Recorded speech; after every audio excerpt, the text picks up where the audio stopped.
With around 1 million visitors a year, Longleat House and Safari Park is one of Britain's busiest tourist spots. And we're going behind the scenes to find out what goes into keeping it all running 7 days a week. Have a nice time. 365 days a year.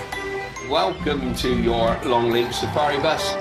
With lions and red pandas, monkeys and mazes, constant cleaning and maintenance, the staff have their work cut out. Are you ready? We are ready to go. For it, yeah, brilliant. Now Lord and Lady Bath have granted exclusive and unprecedented access to the running of their stately home, 75 years after it first opened to the public. From the extraordinary yet everyday, There's no other loo in the world with this view. to one-off spectaculars, we bring you a year in the life of a very special home. This time, Lady Bath reveals her favourite animal resident. Hello up there. Nice to see you. How are you? We discover how a meeting with Lord Bath's corgi prompted Queen Elizabeth's love for the breed. 60 years after the park's railway started, we meet the train drivers and their aquatic neighbours. So I feel a bit mean sometimes when they think we're going to feed them, and all we've got is a pair of spanners and no fish. And how will the conservation team clean a 56-foot-high chandelier? Oh, it's got off to a bit of a wobble.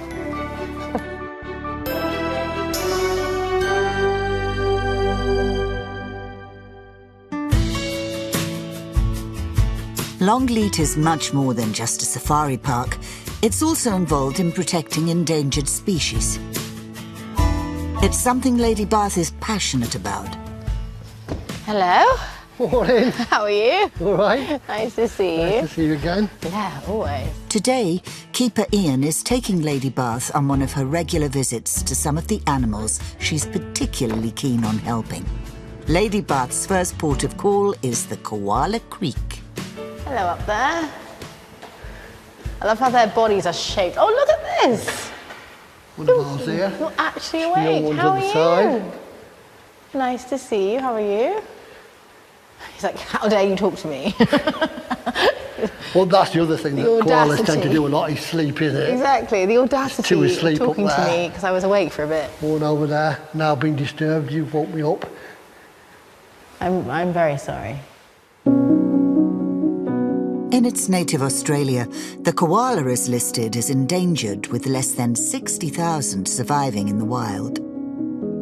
They're threatened by habitat destruction, dog attacks, road accidents and disease. And the population was further decimated by the bushfires of 2020, when an estimated 60,000 more were killed or injured. In 2018, alongside conservation partners, South Australian Government and Clayland Wildlife Park, the park became home to the only southern koalas in Europe. Lady and Lord Bath accompanied 5 southern koalas and 100 kilos of fresh eucalyptus from Adelaide to Heathrow, beginning a program to help genetically map the hereditary kidney disease that affects a large percentage of the southern koala population, as well as the sexually transmitted virus that affects them. There also began a breeding program, and in late 2021, Hazel became the first southern koala to be born in Europe, followed by the first male, Monty, in 2022. 7 years since their arrival, there are now 6 koalas in the colony, including Lady Bath's favourite, Maisie. There's always one that you sort of connect with the most. I feel like Maisie was, of the koala, the one that I felt we connected a bit. I met her in Australia. Yeah. I think this is one of our biggest, most famous projects, most ambitious projects for sure, on every front. Plus, now we have a eucalyptus plantation here. Oh, yes. Can you imagine? As koalas primarily eat eucalyptus leaves, a 4,000 eucalyptus tree plantation has been created in the estate grounds. This has led to a complementary arrangement between the estate and the koalas. The keepers give the koalas yummy fresh eucalyptus, and in exchange, the koalas give the keepers fresh poop. The poop is then turned into paper, which is sold in the estate shops. The paper is also used by Lady Bath herself. My shopping list in the kitchen is written on poo paper, and I give it for presents as well. But it's good. Why not? Carry the story through a whole cycle from start to finish. The planted eucalyptus, they eat it, and then we recycle their dung. So couldn't get more thorough than that.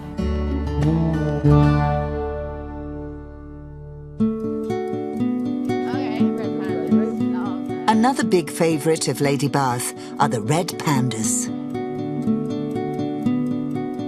Hi! There you go, Hi, look. Emma. Emma and Emma. Emma and Emma. This one was named after me, which is very kind of the keepers. If So you're ever going to sweet. get an animal named after you, this is know. one of the ones, look. Hunted for their fur in Nepal, southwest China and northeast India, deforestation is also destroying their homes. So there's such a terribly low amount of these left in the wild. About 2,500 of them now, which is not very many at all. And also the way the forestry is managed is really important because their environment is threatened massively. And we planted 7,000 trees, didn't we, last year? So again, that's another massive achievement. We are part of a network between here and Nepal, and lots of work is done to support where they come from, as well as the global population numbers of this species. Yeah. Like you said, they're breeding here successfully. And they've bred in other collections thanks to the pandas born here and then moving on to support those numbers.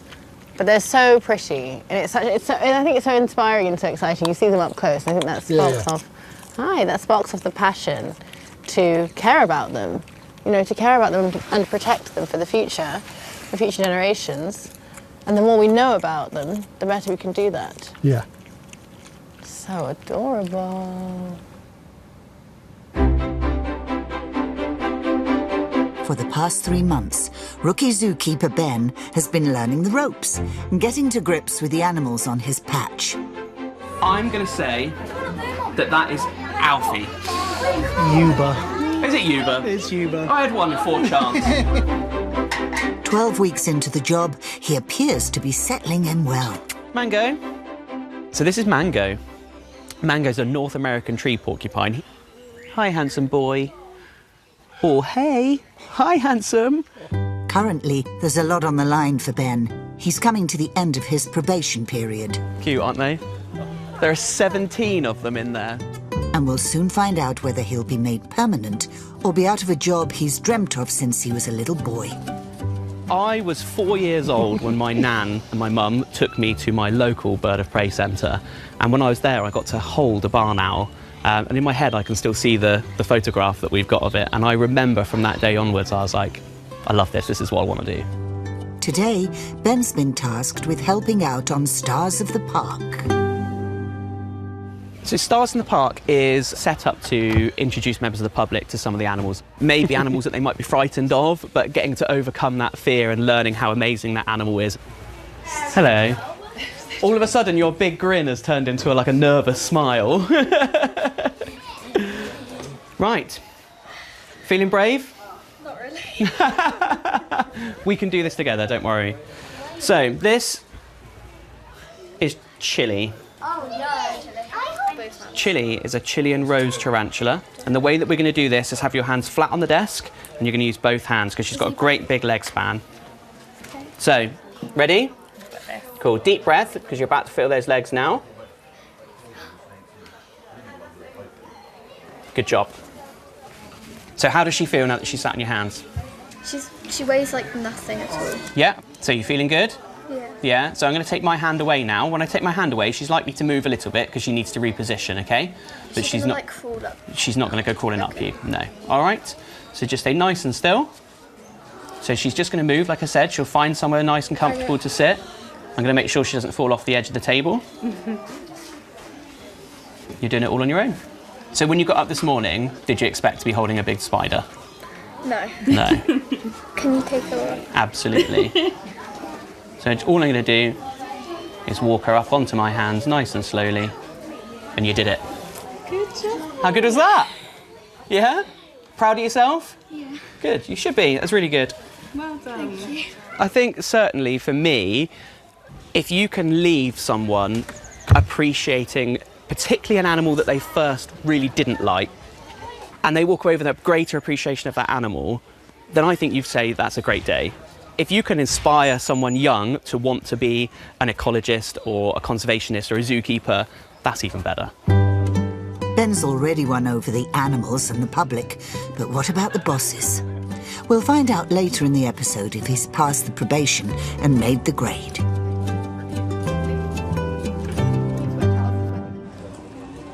Still to come, we discover how a meeting with Lord Bath's corgi prompted Queen Elizabeth's love for the breed. And how will the conservation team clean a 56-foot-high chandelier? Oh, it's got off to a bit of a wobble.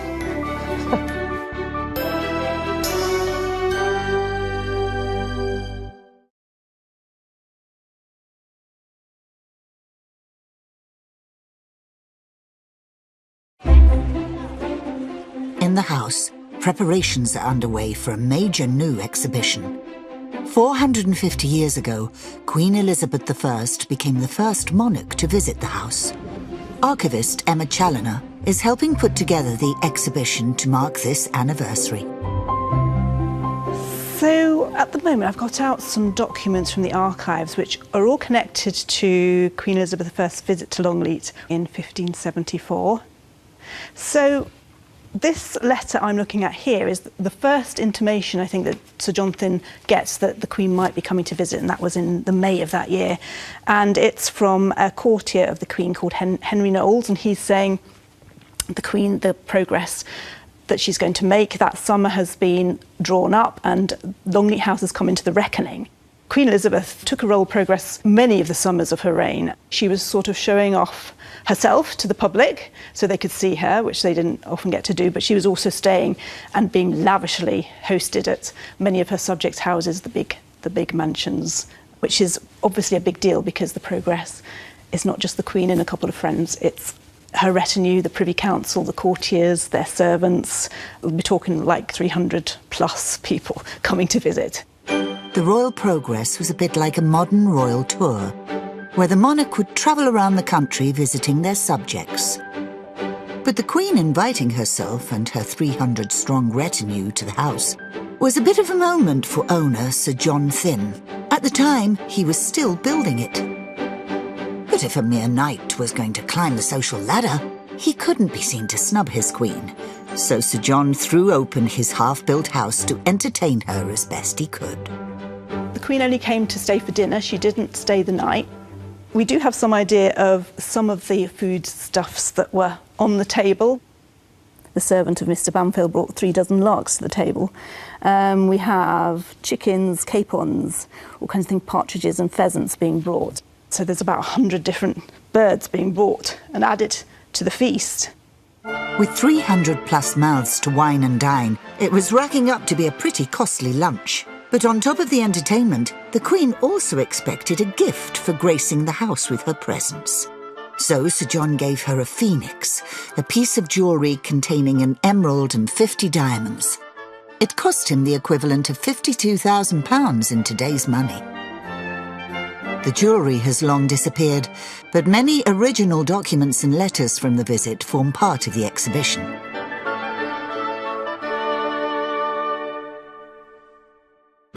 Down the years, many other royals have visited the estate, including Queen Elizabeth II in 1980, to celebrate the 400-year anniversary of the estate. Elizabeth II, in fact, had another connection with Longleat. When she was Princess Elizabeth, she played with one of the daughters of the 6th Marquess of Bath, who was then Viscount Weymouth, when they were in London. And Viscount Weymouth had a little dog, a little corgi, which was brought from a Welsh kennels, and the corgi was called Claire.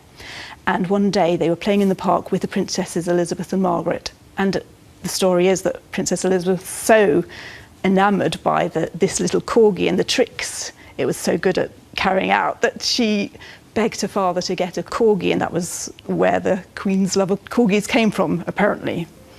The little corgi Claire lived a long life, but she was eventually buried in the pet cemetery here, and her gravestone still stands there to this day.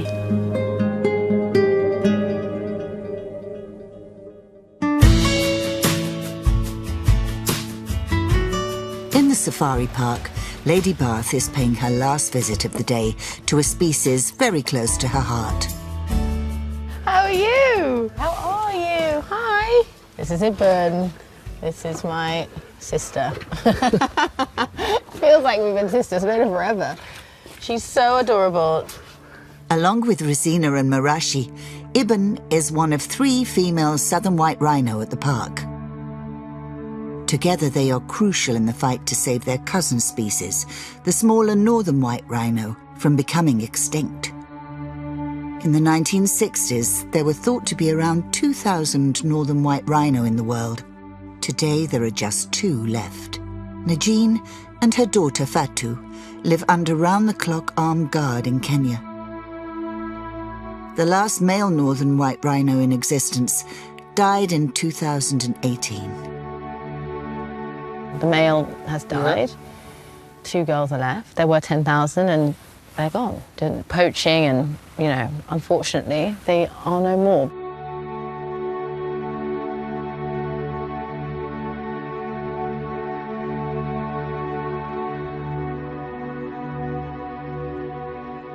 There's just one last chance for the northern white, IVF. So they saved the sperm from the northern white African rhino, the male, and that's so precious. His DNA is so precious. So now they're sort of practicing the technology to create this embryo, this extreme IVF mission, but then when they perfect it, hopefully we can use that. The northern white rhino Northern, sperm, yeah. exactly, that DNA, which has been saved, thank God, and hopefully bring back an extinct species. The problem is that IVF has not yet been perfected for the rhino.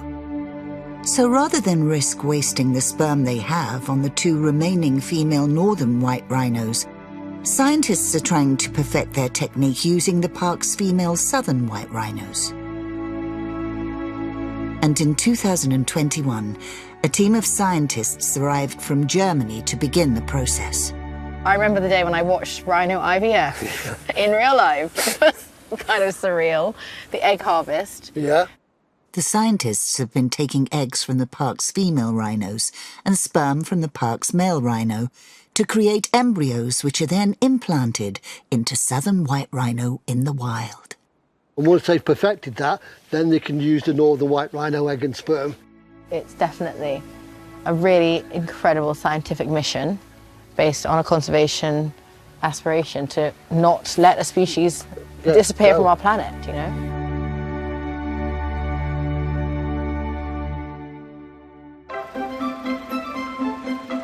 With nearly 1 million annual visitors, a lot of work goes on behind the scenes to keep the park looking spick and span. And over at the house, a big, nerve-wracking job is about to start. Morning everybody, here we are again for the lowering and cleaning of the grand staircase chandelier. House curator James Ford, staff members Katie, Lisa and Tracy, and specialist contractor James are responsible for the winching down and cleaning of the priceless late 18th century Italian chandelier that hangs above the grand staircase. So you all got any questions? Just no mention of only fools and horses, right? Definitely not. No Del-Boy, no Rodders, no Plonkers, and definitely no priceless chandeliers crashing to the ground.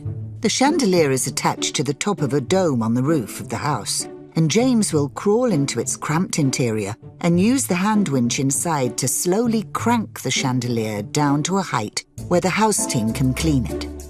Okay, let's. Yep, I'm ready to go when you are, James. Oh, it's got off to a bit of a wobble.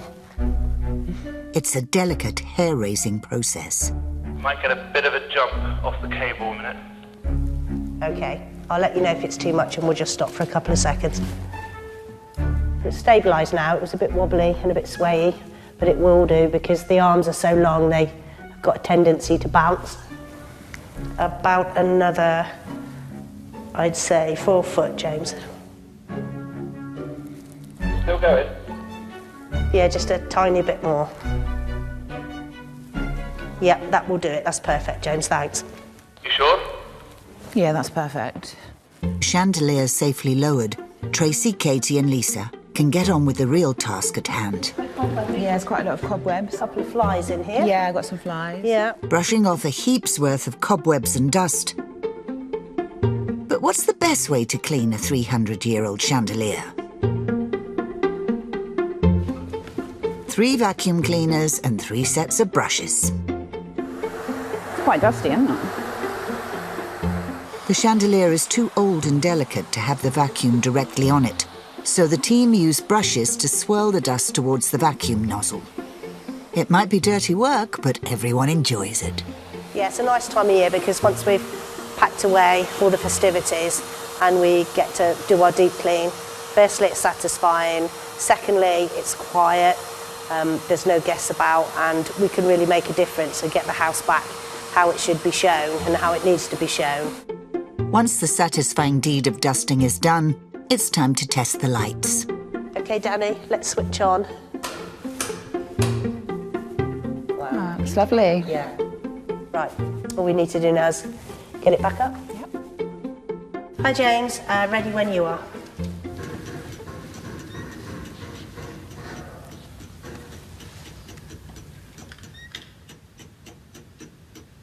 There's a lot of slack building up there, James, just to let you know. Just slight slack up the top, James. I bet his arms are so They must tight. be. The slack's OK, James. I think we're nearly there. I'll shout when we're there. Just a smidge more. Stop. Yeah. That's perfect, James. Thank you. One priceless 18th century chandelier, safely cleaned and returned to pride of place above the grand staircase. Coming up, James and Orion attempt some precarious repair work. How will gardener Lucy cope when faced with trimming Britain's biggest maze? So how big is it? There's about 17,000 yew plants. And Ben sports a new haircut, but will he be needing a new job? Hello. Hello. As his probation comes to an end.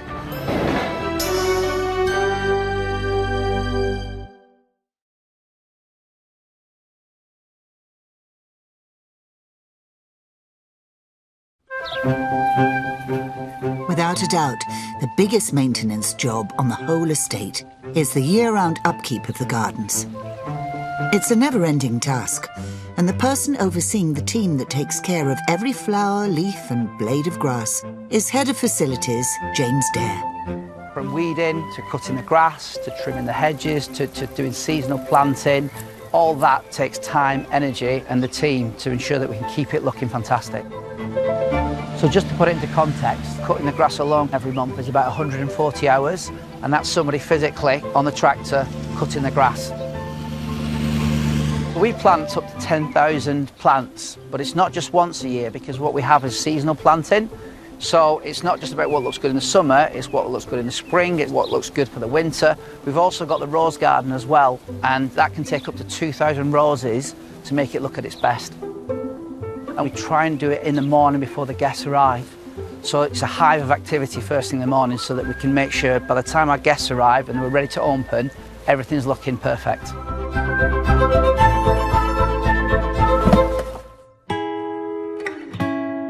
By far the biggest undertaking for the gardens team is the annual Great Maze Trim. With over 1.5 miles of hedgerow, the park's maze is Britain's largest, bigger than the famous mazes at Hampton Court Palace, Chatsworth and Blenheim Palace, and each year the team have to cut it back into shape. It's gardener Lucy's first time. Do you want to grab that head care? Have we got fuel in it? She's being initiated into the secrets of the perfect trim by fellow gardener Paul. You know how to get there? Yeah, 27 years I've been doing this, so... So how big is it? There's about 17,000 yew plants put in when they did it originally. How many hours does it take in total? It normally takes about 4 or 5 people 2 weeks to cut. So if you work that out, it's kind of 8 hours a day. 500-ish hours. It's a lot of hours. Wow. It's a lot of hours. OK, well, let's go. I want to go. You want to do it? Come on, then. Planted in 1975 and opened to the public in 1978, the maze has been getting people lost for nearly 50 years. Until recently, the team used stilts to help keep it trim. Thankfully for Lucy, she's got a ladder. Right, let's do the top. Okay. Please, can you hold the ladder? Shall I start the machine down here so you get... No, I need to practice this. Okay. So putting me half doing it. Don't eat it. I'm not eating it. You know it's highly poisonous, don't you? What, like really? You? Yeah, it'll kill you. Yeah. Well, even a tiny bit? Yeah. Stop. Paul's got a point. The English yew is poisonous. But hey, Lucy seems fine. Oh, I like it at this side, like this way. That better, is it? Yeah.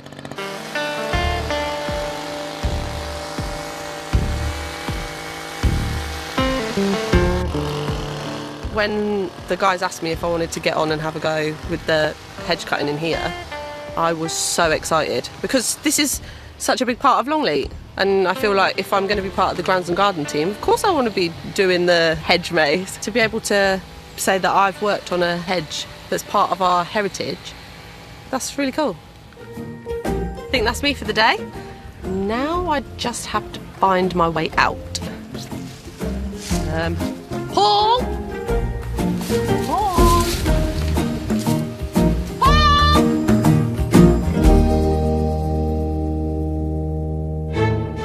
At the house, specialist contractors James and Orion have been brought in to repair some brickwork. But when you're faced with a 66-foot facade, a pair of ladders just aren't going to cut it. We need ropes, rope protectors. So there's only one option: abseiling. We're probably about 20 metres up on this front elevation, and we've got 3 stories of windows, so we'll be looking at windows just below this cornice, see if we can find the issues down there. But yeah, we'll go grab some ropes, we'll get set up, and we'll get on with it. So what we're going to do when we get down, we're going to look at this cornice, the one below us, and we need to clear off a bit of this moss. As anyone who lives in a house with a roof will know, moss is pretty, but it can also be pretty destructive. So where we've got this join between 2 bits of masonry and the moss on top is holding moisture, and what that is effectively doing is allowing water to kind of soak through. So I think what we'll do is we'll take all this moss off, scrape it off, and repoint anything that's open or anything that's holding water, like pooling. Between them, James and Orion need to remove a year's worth of moss. Given it can grow up to 1 inch a week, they'll probably need more than 1 bucket. What I've found here is a really big hole where water will be kind of cascading down here and pouring out the bottom there. And so what we'll do is we'll chop this out and we'll fill it back up with mortar, and hopefully that'll solve the problem. What we'll do is tomorrow we'll come back and this mortar that we've put in will have gone off a bit, so we can tend it back, tidy it up, brush it off, make it presentable, and then this cornice will be done and we move on to the next one. But it's not just the outside of the house that needs work, it's the inside of the house too. So we're doing deep cleaning the Great Hall. We've got various apparatus set up. This is a big scaffold. So this one I'm going to go up to the top to do the ledges that we don't get to reach throughout the year. Everything from a 17th century Japanese lacquer cabinet to a 16th century fireplace to a 19th century chariot gets a gentle but thorough deep clean. For trained conservation cleaners, Lisa, Katie and Tracy, it's delicate work fraught with potential pitfalls. We have to be very careful with this. It's over 200 years old and it's extremely fragile. The material is velvety silk, and of course we've got the net on the hoover so that if anything does come off, it doesn't go up the hoover and it's lost, it stays on the net. Yeah, the last time this was used was when the 7th Marquis, Henry, took it to the coronation of Queen Elizabeth II. And I would imagine it really moves around, it's really bouncy. So I would imagine by the time he got there, if he was anything like me, he would have felt a little bit seasick. Tracy's not the only one cleaning a priceless piece of history. Katie has to clean the Great Hall's Elizabethan fireplace. whose delicately carved stone is as old as the house itself. The fireplace is original to the house, so it would have been completed in 1580.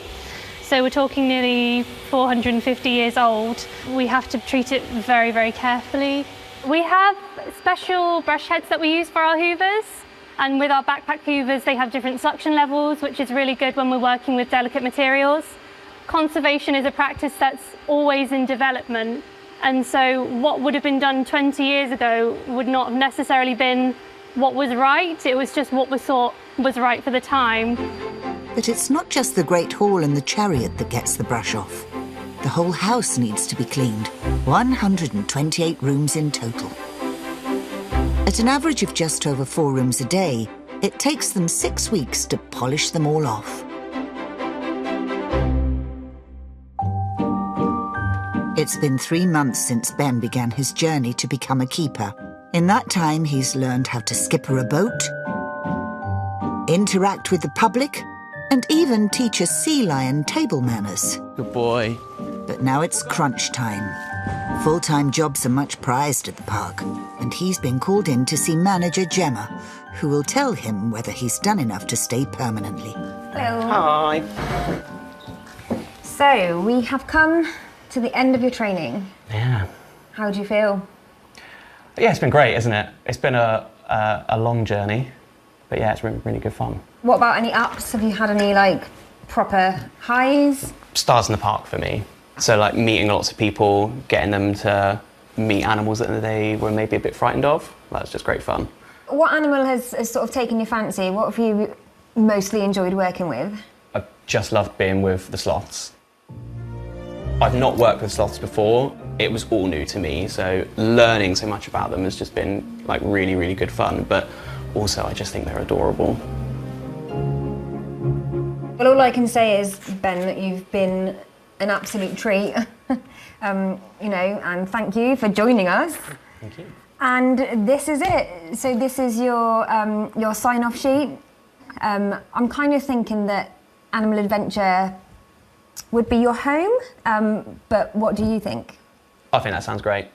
Yeah, I really love it. Up here is definitely suited to like how I like to work with animals, and just the animals that we've got here in this section is absolutely amazing. So yeah, I'd love to stay. Woohoo!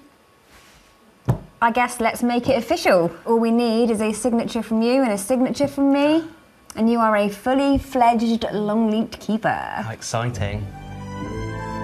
Thank you for joining us. Thank you. And back to work. All the hard work has been worth it. Ben has secured his dream job. Coming up, it's 60 years since the park's railway started. We meet the train drivers and their aquatic neighbours.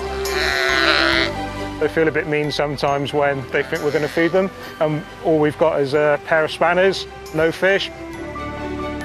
Head Ranger Jim undertakes a high-tech deer count. So that's definitely a deer. And there it is there. My word. It's a rhodo. And staff members go on a ghost hunt. This is a room that has a lot of activity. We have lots of stories from this room, including Alice, who is one of our resident ghosts here.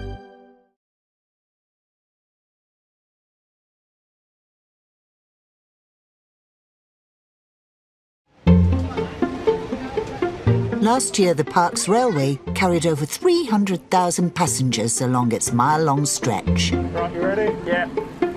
Ben and Kez are responsible for its upkeep. Today, they're doing a track inspection. No matter how many times he does it, for Ben, driving the train is always a thrill. It's absolutely brilliant. You know, most people and their children want to be able to drive trains, so being able to drive the trains here is, yeah, you could say it's a dream come true. So I used to work for a large telecommunications company. If I suffered a little bit of burnout, personally I wanted to do something completely different. I've come here as a child, I've always been interested in railways as well, and was very fortunate to be able to join the team. Ben's fellow worker, Kez, has an equally interesting background. My previous role was working within the prison service and needed a break from everything. I'd seen a lot of things I didn't want to see as a 22, 23-year-old, and the environment's great. It's very different to the high fences, barbed wire, concrete that I'm sort of used to, so it's a much nicer change of environment. After the house, the railway is the oldest attraction on the park, and it's about to celebrate a big birthday. The original railway opened in, I believe it was August 1965. So this year is going to be our 60th rail anniversary. The railway actually predates the main safari park. So the main safari park opened in 1966. The railway is just over a mile long and is a narrow gauge line. The distance between the rails is only 15 inches, about a quarter the size of a mainline track. To survive another 60 years, regular maintenance is key. Ben and Kez's first inspection stop is at the spillway. Local 7 signal, stop short of the spillway. So this is the spillway. Essentially it's where the runoff from the lake will leave down. It enters a stream. It's also where the maintenance work begins. As part of the line inspection, we double-check all of the fish plates. So these are what join the rail together, so we need to make sure that they're not loose, but they're also not over tight as well. You need to be careful how loudly you say fish plates in these parts. Yeah, so this is one of the aspects of the job I love. When we're out doing the walking and you're doing your track checks, but especially when we're closed, is you get the sea lions. They feel a bit mean sometimes when they think we're going to feed them. And all we've got is a pair of spanners, no fish, but it's always a pleasure to see them. It's never a dull day. And with that, it's on to the next checkpoint before finally heading back to the station for a nice cup of tea.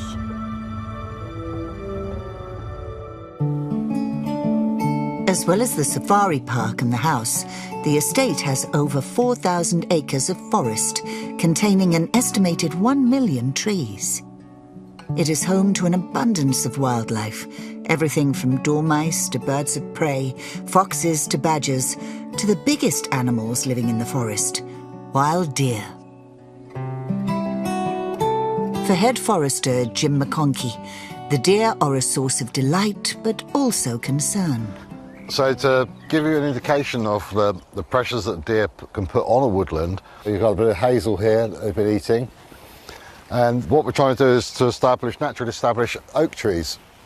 This is a wonderful oak tree. But you can see the deer have been rubbing their antlers, particularly in the spring, early summer, to get the velvet off their antlers. And so that can actually damage the trees.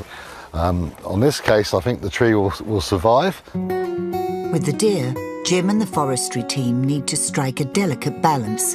Have enough of them to keep the ecosystem healthy, but not so many that they kill off the saplings and the young trees. But they're not sure how many deer live in the forestry. So Jim has called in a team of wildlife experts to undertake the first ever aerial survey of their numbers using thermal imaging drones. The team is being led by Ben. This is a whole new way of looking at the woodlands. So that's definitely a deer. Signature looks right, and there it is there. Word. It's a rhodo. Well, completely oblivious that we're observing it. About 150 metres from us, there's this group of at least 3 roe. So you can see there, there's another. You can see he's a buck. Interestingly, he's lost one antler already. So one antler's fallen off, but he's still got one mature antler left there. That's amazing. Just in that one corner there, we've got 2 free roe deer already. Over the course of the next 20 minutes, Ben maps out the deer population in this one small parcel of woodland. He finds more roe deer, muntjac deer, and even a hare hiding out under the canopy. Let's have a quick conclusion then, Ben. What have we got then? So there's 18. 18 deer 18 in this deer. woodland. Oh, there's wow. only 2 muntjac, and which could be an undercount just given their nature. But 18, yeah, so 16 roe, 2 muntjac. Wow. Just in this parcel, which is obviously just part of a much bigger puzzle of Longleat. Yes. Over 2 days, Ben and his team repeat the process across the 4,000 acres until they have a tally of the overall deer population. So too many deer could be quite dominant in the woodland and they will eat everything, and everything else will suffer, particularly the plants and the deer themselves, and there's not enough food. We need a nice balance. If there's too many, then they will need to be deterred, and if there are not enough, then perhaps the breeding population could suffer. So it's really important we get that balance right. When the tally came through, it showed a healthy, balanced population across the parkland. A good result for Jim and the deer.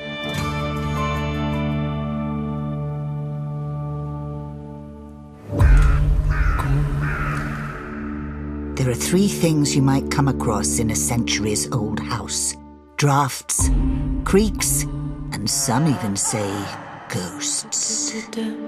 From a mischievous child to a wronged lover, the house is alleged to contain more than its fair share of spooks.